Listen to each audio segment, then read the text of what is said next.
The Queer Family Podcast.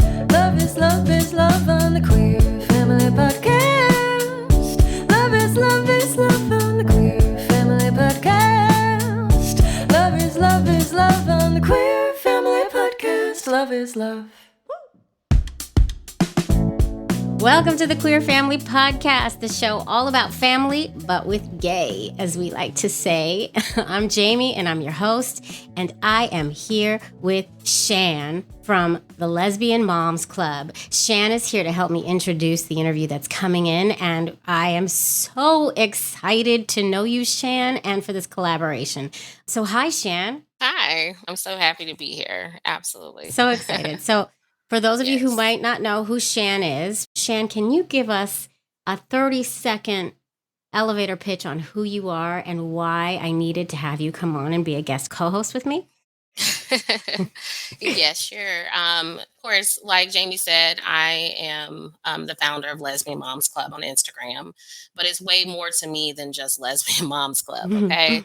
I were in other mom club groups that wasn't receptive of who I was as a two-mom family. Mm. So when I saw the need, and I was like, I can't be the only one going through this or having to deal with this, And when you have kids involved, you're very sensitive about how people, treat you as well as your kids. So I decided to open everything up in 2021. Mhm. I wanted everybody to come together. We're just families trying to exist, and trying to have a voice and a say in the way our lives should be. Mhm. To be honest with you, from the people that I know as well as myself, I don't always just want to talk about my queerness or my lesbianness or gayness. Like, I just want to have regular conversations. Mhm. But unfortunately, sometimes that doesn't always happen, right? So we have people that not only make us feel uncomfortable, but make us feel like we need to say, hey, look, this is a two-mom family here. And then the energy just switched. It completely changed when I tell people this. So at that point, I began to be guarded. And then I was like, no, I'm not going to be guarded. I'm going to stand proud and be loud. And that's why I started Lesbian Moms Club, Mhm. to be loud and be proud. And then also just connect with other moms that have the same lifestyle as I do Yeah. and have kids as well, that Yeah. we can come together and just make things happen. Because visibility really does matter, and it does make a difference in the Yes. world, a huge difference, right? On so many fronts. Yes. And we have a lot in common with this because I started the podcast because it took me a really long time to get pregnant. Couldn't find my story out there, right? And so I thought, well, Right. somebody has to create this, and then I just did. So same, right? We saw a need because we were feeling not Right. recognized. That's why we need to know each other. That's why this is so beautiful. Right. We were also talking a little bit before we pressed record about how, like I started this show with my white cisgendered co-host lesbian, and I'm white cisgendered lesbian. And so we did really in the beginning, and still to this day, skew towards we've had a lot of white cisgendered lesbian guests. And I've been really working very, very, very hard, trying to work really hard to open it up. And that's why I changed the name of the show and really trying to, because I want to represent the entire LGBTQIA plus community, right? And I'm still working to do it, but you have a really high audience of non-white queer folks, Hmm. right? And I think that speaks to Yes. who you are as a person and how you started. Hmm. And I think that it's really important for all of us to kind of band together and work together, and because we are all one community and we have to work as a whole. Yes, and a lot of people have asked me, like, why don't you show your family as much as you show everybody else's? Because I actually didn't make this account for me. Mhm. I honestly didn't. I made this account to show the world of all the beautiful queer families out there, particularly lesbian moms. Mm. But my platform is for everybody who wants to learn, who can come and be respectful. Because, like I said, we love allies just as much as we love our Yes. own family, right? Because without them, hey, a lot of these things wouldn't happen, because it always takes people outside of you to make change, right? Mm. You have someone else on the outside, like maybe our parents or friends that we might know from work or just around the way, to say, hey, I stand with you. I may not be this way, but I do accept you the way you are. That actually opens up change, right? And I will fight for you as well. Right. So I tell people all the time, we love allies just as much. I have people inbox me, hey, I'm not a lesbian. Is it okay if I follow you? And I'm like, sure. I mean, we love allies, of course. So I have those TTC questions too. And it's beautiful. I just can't wait. My app is coming out in a couple of months. That's going to open up a lot of doors for people too, to not only get their TTC questions answered, but as you know, and I'm sharing this for the first time here. Ooh, exclusive I know, right? behind the scenes. But there's just not enough Black sperm donors. No, there are not. So my app is going to basically, to give you the exclusive, is going to help people, and not just Black lesbians that are looking for sperm donors, but just people in general that's looking for donors, and Black sperm donors. So the app is going to feature Black donors. And where are you finding the donors from? Is it just donors across like all sperm banks, or like how are you finding the donors? No, they're actually going to be people like you and I that want to just give back. And there's going to be some more things to it. I'm not going to let that out the back yet. But they are just everyday people who are looking to help lesbian. So you're finding the donors yourself, and they're going to go in the app. Right. Oh. The way it's going to be set up is like you guys are just going to be connected. I'm just that little middle piece, right? Okay. And then after that, whatever happens will be, on you guys. You got to get it buttoned up. And however you want. Yeah, because I'm not getting into the cryo thing or the vibe. Like that's not what I do. But I just want to be able to help our community a little. Oh, wow. Oh my God, this is amazing, Shan. And I'm not trying to take over what the cryo banks have done. They are wonderful.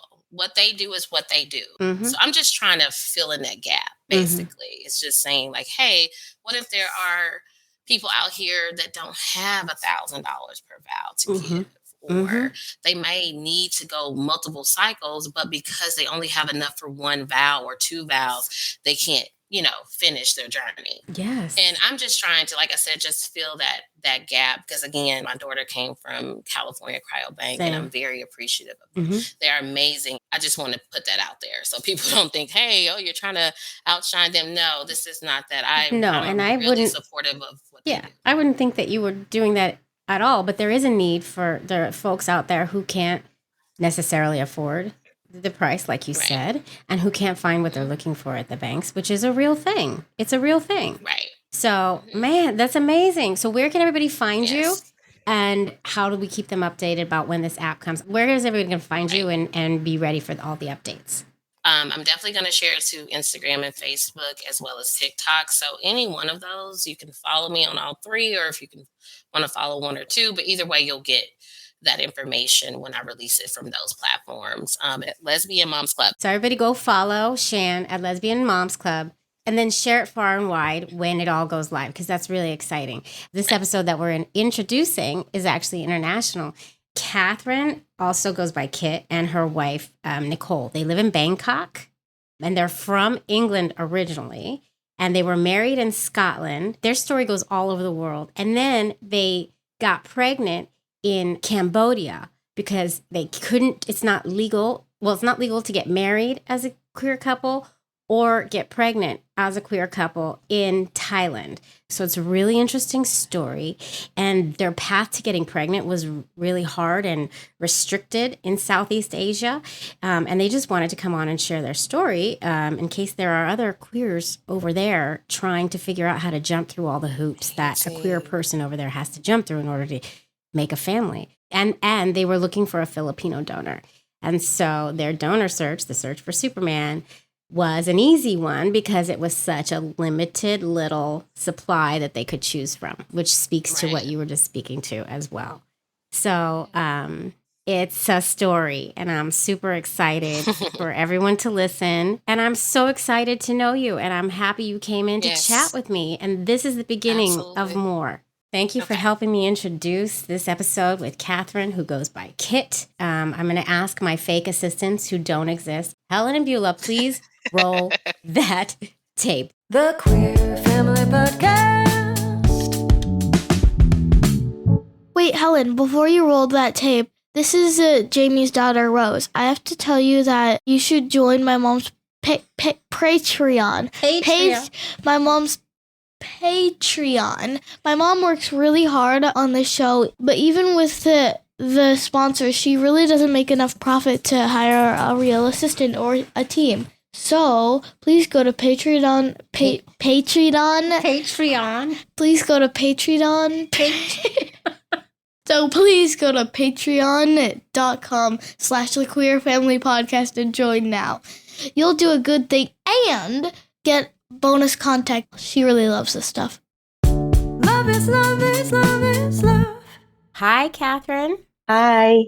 How are you? I'm good, thanks. It's wonderful to have you. It is the wee hours of the morning for me, and it's like the end of the night for you, right? Yeah, it's like 8 p.m. here. We are 12 hours apart because where are you? In Thailand. In Thailand. This is our first interview in Thailand. I mean, I wish I was in Thailand right now with you. I had a good time in Thailand when I visited in my 20s. It's lovely. Yeah. We love living here. You know what? Let's do it. Let's get right into your 30-second elevator pitch. On your mark, get set, go. Okay, I'm Kit, and me and my wife Nicole have a very international story. We both grew up in basically the same place in England, but we had to move all the way to Thailand to meet. We've now been together almost 7 years, married a year ago in Scotland, wanted to make a baby, but we couldn't do that here in Thailand. So we had to find a clinic in Cambodia, and we did IUI with a Filipino donor. And we're now 24 weeks pregnant. Our story is definitely not an advert for fertility treatment in Southeast Asia because it was really hard and restrictive. But I want to share how we figured out how to do it against the odds. Oh, beautiful. You went slightly over, but it was worth it. It was worth it because you hit every single point. That's amazing. Okay. All right. Wait, first, you just said that you grew up basically in the same town and didn't meet till you were all the way in Southeast Asia. Yeah. So where'd you guys grow up? So we're from the northeast of England, and it was kind of like a 40-minute drive, which for people from England is quite far, but I know in America that's really not far. So I moved about 8 years ago, and Nicole moved about 10 years ago. So she was here for 2 years before me. And my first day at the because we're both international school teachers. My first day at the school, I met her. She did like a training session, and I was like, "Oh." So when you came to Thailand, were you already living that gay lifestyle, or like were you both loving the ladies? She knew that she was a lesbian from being like very little. She said that I think 4 was when she came out initially. Atta girl.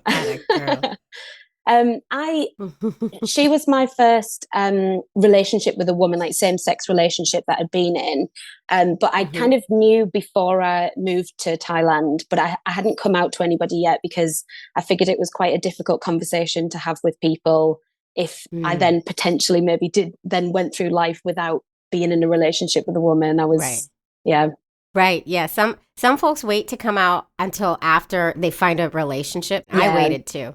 So you meet, it's kismet. It's like you get the spark, and then what happens? Talk about it. We actually didn't do the kind of lesbian U-Haul thing because she was very worried about that.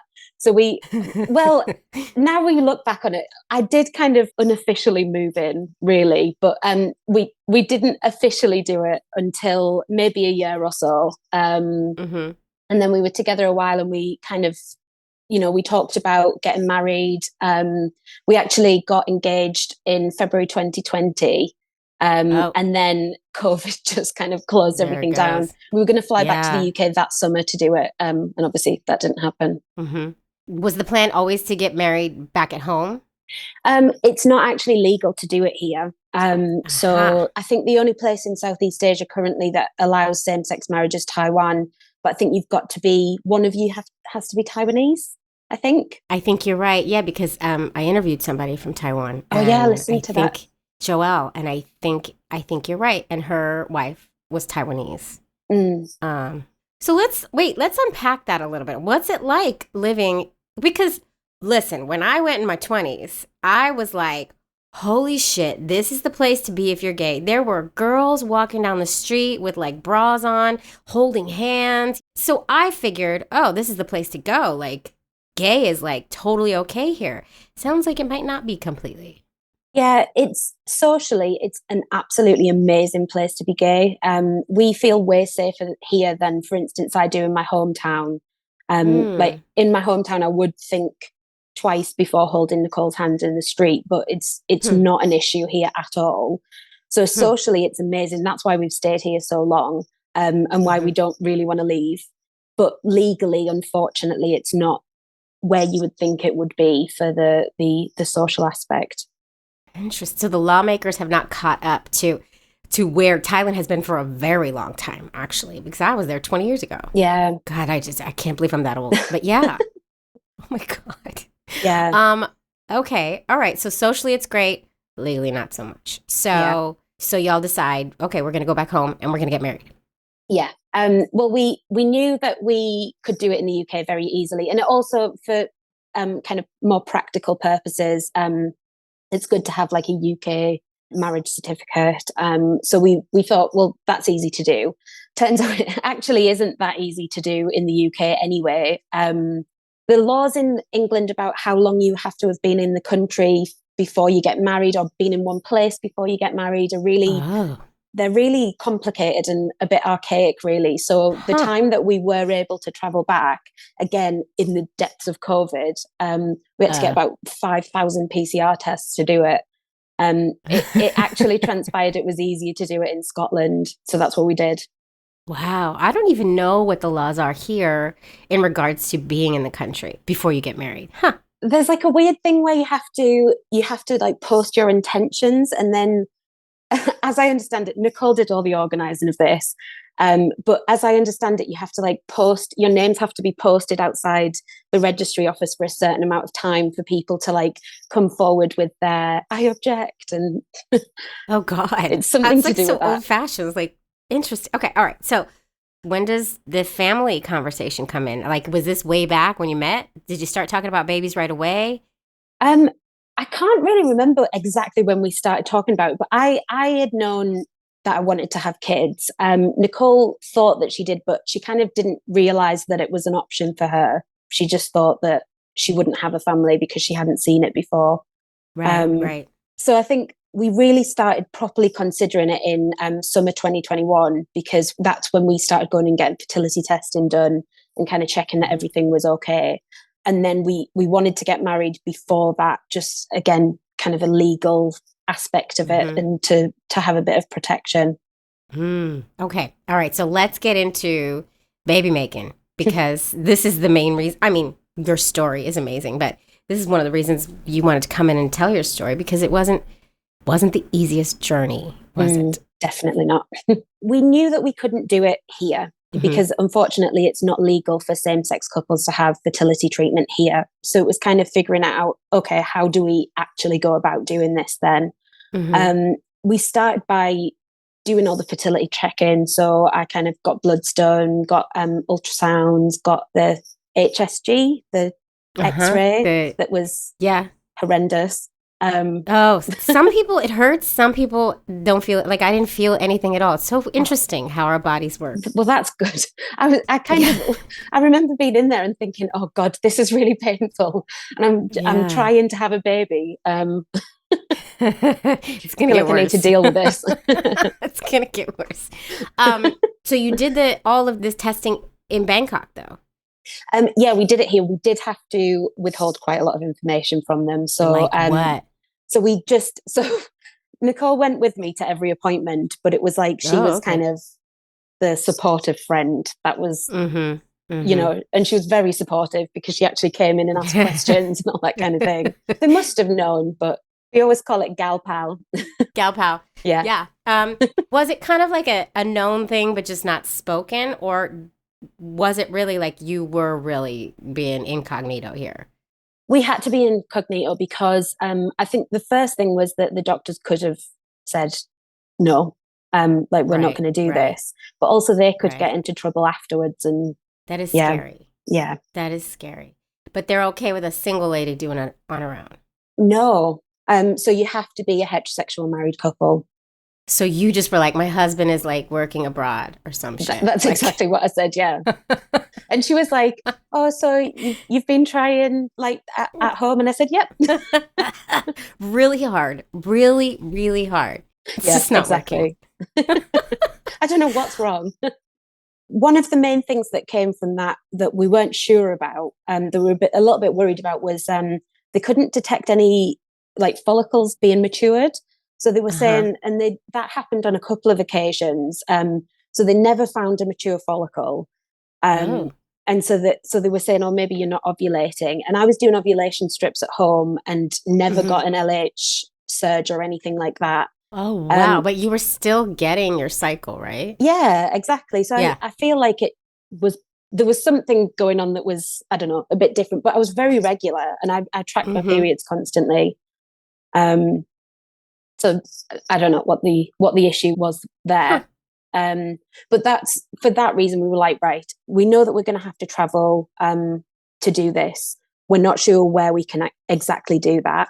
We know that we want to do some kind of medicated cycle for that reason. It was like, well, in that case, we're going to need all the help that we can get, especially as we had to travel. It was like, it was going to have to be timed so perfectly. Yeah. So we really didn't know where to start initially. So I joined loads and loads of forums on Facebook. Nicole found quite a lot of people in the area and was speaking to them about how they'd done as either single women or like lesbian partnerships. We have a lesbian couple that we're friends with here as well. And we talked to them about what they did. They did IVF in the UK. So theirs was very different, but at least we could say, so what do you do first? Like, what do we need to know? How do we actually even start this process? Because there's similarities everywhere, no matter where you are. So yeah, but you need a blueprint. It's so hard to figure this stuff out, right? Okay, so talk to people. You realize you're going to have to do some medicated, whatever it is. Yeah, we needed an international sperm bank, so that was kind of the first place we were like. So it was there was actually two places that really helped us with the process. One was really speaking to people. The sperm bank helped us find the clinic. That was a massive part of it. And the other thing was getting in touch with Stonewall as well, which is an organisation in the UK that helps like LGBT people with pretty much everything. So I got in contact with them and just kind of asked what options were and whether they knew of anything in Southeast Asia and all that kind of thing. So they were really helpful. It's called Stonewall? Stonewall, yeah. All right, good to know for all the listeners over there. Yeah, they've also been amazing with, I mean, this is a lot later, but like sending information about like getting Nicole put on the birth certificate and things like that. Oh God, we got to get into that too. Yeah. Okay. So we contacted the sperm bank. I think we must have found out about the sperm bank from our friends. And we just wanted a big international sperm bank that was going to have like a big variety of sperm, because we needed, Nicole is half Filipino. She's Filipino English. So we knew that we wanted at least half Filipino sperm donor, if not full. How hard is that to find?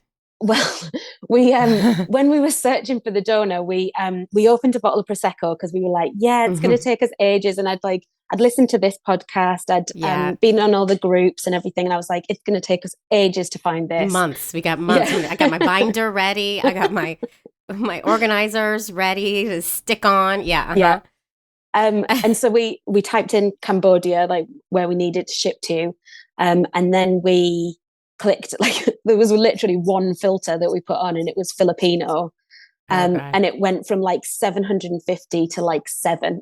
It's like, oh my God. And then it was like, right, out of those, some of them were ID release, which is like known donor, like is prepared to be found at 18. Some of them were non-ID release. So we're like, well, we know that we want ID release, so it's going to have to be that. Right. And then that narrowed it down. Yeah. We looked through a few. There was hardly any profiles to look through, but actually I think that the lack of choice was the best thing in the end. Because our donor, we were really happy with him. It was actually the first person that we looked at. Wow. And we ended up deciding before the bottle of Prosecco was over. Wow. Because we saw him, we really liked him. We really liked his letter. He had like a nice reason. All of his questions and answers were really good. He didn't have a voice note, which I think actually worked in his favor, because the ones that we listened to, we were like, oh God, no. There's so many, like, isn't it so weird how a voice can really turn you off or turn you on? Like you don't realize how much a voice matters until you're listening to these donors speak and you're like, oh, no. It's so funny. He's Filipino, but he's actually living in the States. He was from the Philippines, but then living in the States. But the sperm bank was Danish. So it was like he donated in the States from the Philippines, and then it had been stored in Denmark and then shipped to Cambodia, and we went to meet it in Cambodia. Wow. So it was okay. Wow. That sperm got around. Exactly. Because we didn't know where in Southeast Asia we could actually go. We did know of a couple that had gone to India to do fertility treatment, but we didn't speak with them, and that's also really far for us to travel. Right. So I was going to say, how far is that? Really far. Like, yeah. We wanted somewhere that was going to be easy to travel, if possible. And so we contacted the clinic and said, look, where in Southeast Asia have you shipped before? Because you also get a discount if they've shipped there before, which is really useful. The sperm bank? Yes. Okay. Yeah. A discount on like packages of sperm or something? It was something like 10% discount on each straw. Oh, okay. All right. Every little bit counts. Exactly. International shipping was, it was a lot. It was like, I think it was about, in US dollars, it was about $1,000 per sperm vial, or per straw. And then the shipping was 535 euros, which I think is about the same as US dollars. Right now it's similar, right? Yeah. Holy shit. So it was a lot. And also, per vial. I love that you call it a straw. That's my new favorite thing. That's new. That's new, and I love it because it's literally a straw. It's like a tube. Yeah, that was the sperm bank. That was the straw. Now I think about it, straw's weird, but it's amazing. Yeah. That's my favorite thing ever. Okay, so $1,500 per straw. That's one insemination. Yeah. Shit.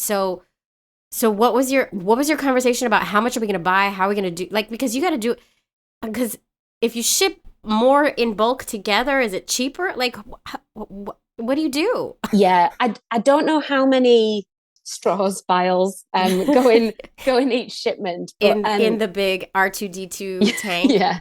Right. We initially bought 2, and it was that 535. It was just the shipping fee. Okay. Like for both of them. So we were like, well, first of all, they'd told us, we shipped to this clinic before. We had a look online at the clinic, and we couldn't find much of anything really. So we were kind of thinking, does it exist? Are they definitely going to treat us? You know, right. And this was where? This was in Cambodia. In Cambodia. Okay. Yeah. Okay. So they said that they'd shipped to them before, and they said everything was okay. So we knew from the sperm bank's like records, at least it existed, but we didn't know whether we were going to be able to do anything when we were there. We didn't know whether they were definitely going to. They said that they would, but treat two lesbians. Yeah, treat a lesbian. Yeah, we're not both getting inseminated, but but you really have. Oh God, you're like going on a whim here, like.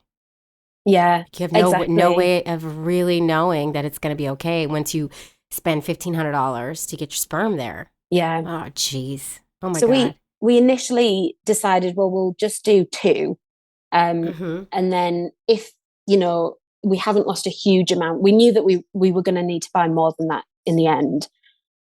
But we were like, well, if we ship 2, then it won't be the worst thing if we lose all of that money, and then we can kind of figure it out somewhere else. But we'll ship 2, and then we'll think, is this clinic actually any good? Are they going to treat us? Does it exist? What a scary prospect. First, you don't even know if it exists, so there's that. Second, you don't know if you're going to go there and be like, I'm going to make up a word here, homophobized. Like, you know what I mean? Like, you don't know what that's really scary. Yeah, it was really scary. And I think on our first IUI try, we'd done everything that we possibly could. So I hadn't had alcohol for ages. I hadn't Wow, good for had you. caffeine for ages. Oh my God. We were eating really healthily. We'd just come from a healing center in Thailand. So we had been doing loads of yoga, eating like vegan food and everything like that. Such lesbians. I love it. I know. So we went there to try and say, well, okay, the first try, we're going to try and make everything happen that could possibly, give ourselves the best possible odds for this first one. But really the stress of not knowing what was going to happen when we were there, I think probably was more powerful than anything there anyway. It's not a real conducive environment to baby making. Yeah, definitely. Dang. Yeah, add stress upon stress upon stress to this situation. Okay, so, all right, so what happens? So we went for the first one. I think because I'd heard so many stories like from this podcast and from like looking online with all the Facebook groups that I was in, I knew that it was so unlikely for it to work the first time. So for me, the first time was just figuring out whether it actually, was legit and was going to happen and whether they were actually going to treat us. I think Nicole's she teaches computing and she's got like a very computing mind. Like she was like, well, we've done all of this, so it will work, like it, and it's exactly on the right time. It will definitely happen. And it didn't, and obviously that was really difficult. I think I was a bit more expectant of that than she was.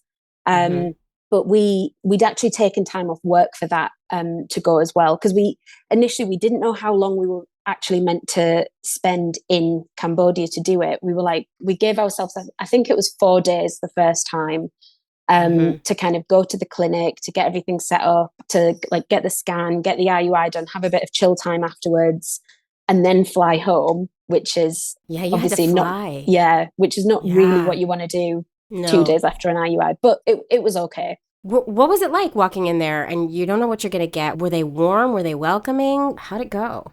I think for them, they were just like business as usual, to be honest. It was one of the times like there was so many other like heterosexual couples in the waiting room. And I think I've heard it on the podcast before where people have said it was like the first time that they felt like, oh, I'm actually at an advantage for once. Like these people are all here because they've had issues, whereas I'm down and out. I'm here just because of like circumstance rather than issues. Yeah, totally. Okay, so you go, you try, doesn't work, you fly back, and then what do we do? You still have one straw. Yeah, so we had one straw and we were like, right, okay, well, let's get to it. Can we do it the month after? Yeah, okay, we can, let's do it.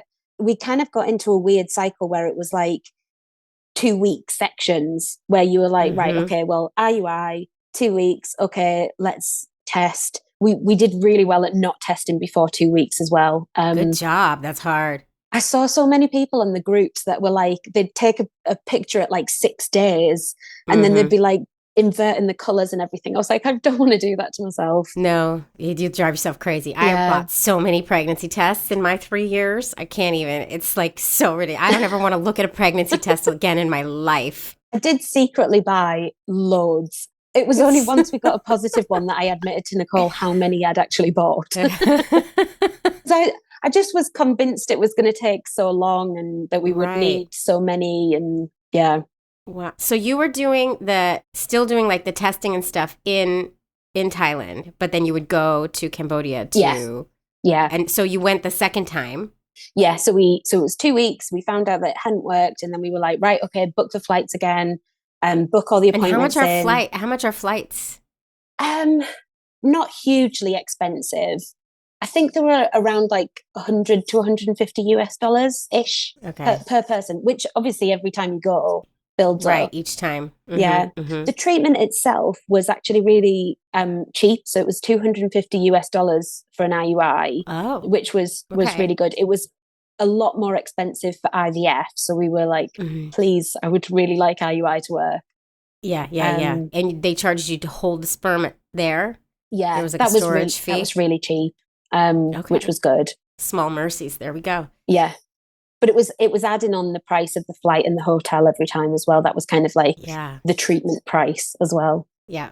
So we went back the second month, and that was in our summer holidays, which meant that like we didn't have to take any time off work. Tried again, didn't work. All this was happening in like the monsoon season, so there was storms constantly. We flew into somewhere at one point, and it was like the plane was all over the place. Oh God, no, I can't handle that. I can't handle that. Which again is not very good for stress. You know, no, it's not. Everyone tells you the most important thing is relax. Yeah, and it was really hard to be relaxed. And it was the third one it was right at the end of the summer. We'd kind of gone, right, okay, well, the not drinking thing's not like making a difference anyway, so I'm gonna have some drinks, like that's fine. Yeah. Ease your tension. Yeah, exactly. And I was like, right, I'm not gonna be so kind of strict about that kind of thing. We actually had an argument on the morning of the IUI about work, because we were about to go back to work as well. So again, that kind of stress aspect of it was not great. So we were convinced that the third time just wouldn't work. And we actually went into the doctor's office and were like, can we ask about IVF? And she was like, maybe you should try the third IUI first. Oh, good for her. And we were like, well, okay, fine. And then we were like, well, okay, maybe we would go to a fourth. I don't know. So we did it, all fine, flew back, and then work started. I then got COVID. Actually, we both got COVID. Shit. At that time, you still had to like isolate for 10 days or something, or maybe it was 2 weeks. So we were just convinced it's not happened this time. We were already planning like the fourth time, and I was going to go by myself because I knew the ropes now, and it was totally fine. And then it was day 14 at the weekend. I had done a COVID test and was still positive. And then I did a pregnancy test and it was also positive. And we were like, that's the positive you want. Holy shit. We were like, oh my God, this is crazy. But also you have fucking COVID. I know. And I couldn't go to the hospital and like of check everything was okay because I had COVID. So I had to wait until I was negative to do that. That's scary. Yeah. Talk about stress. Okay, but yay. I know. But because it was all through the monsoon season, and because like we had all that stress, and then we call the baby Stormy because it's storm season, and then actually his due date will be back in storm season again. So oh wow. Okay, so that's our you're nickname pregnant for him. now. Yes. Stormy. You can name him Storm. I love that name. Okay, so how far along are you? 24 weeks now. 24 weeks. Yeah. Okay. You're getting close. You're getting there. We bought the stroller and car seat yesterday, so it was like the first big purchase that we'd done. So it feels buying very a real. stroller is like buying I don't know, living in a city, and you're in a city. Like the stroller is everything. Yeah. So let's talk about you're gonna raise the baby there in Bangkok. Are there same-sex families around? And there's loads of same-sex families. There's actually a Facebook group called, I think it's Rainbow Families in Thailand. I think that's what it's called. Yeah, it's got loads of LGBT families. Okay. We're excited to stay here. I think initially we both moved to Thailand thinking, oh, this will probably be 2 years and then either we'll go back home or we'll go somewhere else. And then we kind of loved it so much we stayed.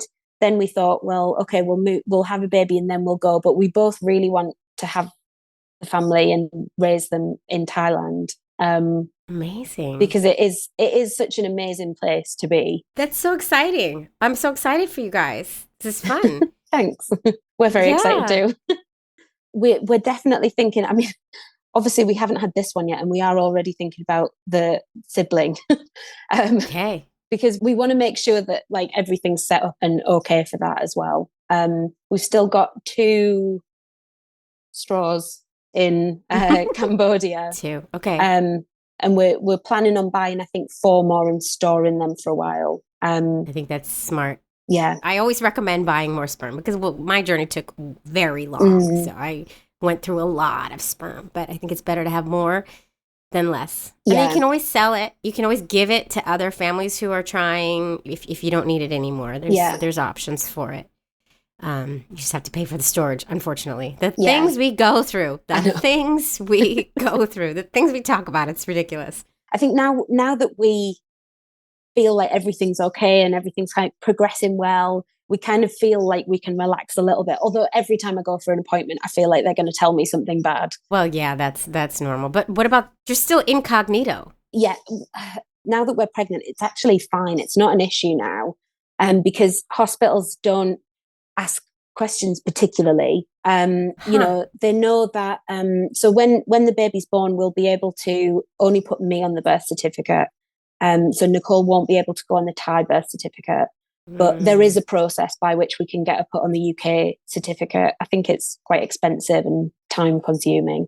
But it's a possibility. So that's what we'll do. And what about parental rights though? What does that do? Does the UK birth certificate signify parental rights? Because in the States it doesn't. I believe that the UK certificate says it's parental rights. Because it's parent 1 and parent 2. That's the way that it is on the UK birth certificate. But it says that on the state certificate too, but from what we've been told by lawyers is that only signifies identity. Okay. So it does not, like in a court of law, would not necessarily hold up as parentage. Okay. Which is like so fucked up and dumb, but that's the loophole we go through here. So it's something to look into, I suppose. Yeah, definitely. Well, that's where the Stonewall had recommended some like lawyers that knew about that kind of thing. So that'll be the thing that we do as soon as we can, really, when he's born. Yeah, because how does it relate to Thailand? So if you get the parentage in the UK, will Thailand recognize that? I mean, they have to. I think they have to. How does it work? And the thing is, a lot of it is about so if something happens to me, what happens to the child? What happens to Nicole? So that's one of the things that we need to think about. And really, obviously, the birth certificate won't happen until he's several weeks old. Right. So we've talked about getting a will done, and a living will as well, and making sure that at least there's something there, and also making sure that my family are aware of what happens if something happens to me. So that's the most immediate thing that would be a worry. After that, it would be if we were traveling or something like that. If Nicole's traveling with the baby and I'm not there. How do we do things like that? Right.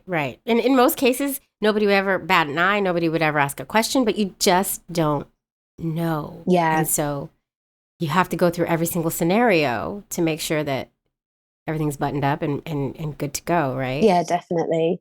And it's horrible to think about the worst case scenario, because I don't naturally think like that. I am. Yeah. I'm a very anxious person, but I don't necessarily think about the worst case scenario like that. No. I kind of think, everything's going to be totally fine. Right. Well, you don't go about your daily basis thinking about your demise and your death. You know what I mean? That's not fun. Nobody wants to do that, but we have to. Yeah. I interviewed somebody recently who put it nicely. She was like, I mean, this is we're talking if a bird comes and plucks me out of the sky kind of situation. I like that. I like that kind of thinking, right? Yeah, that's nice. It's not going to happen, but in case, I like that.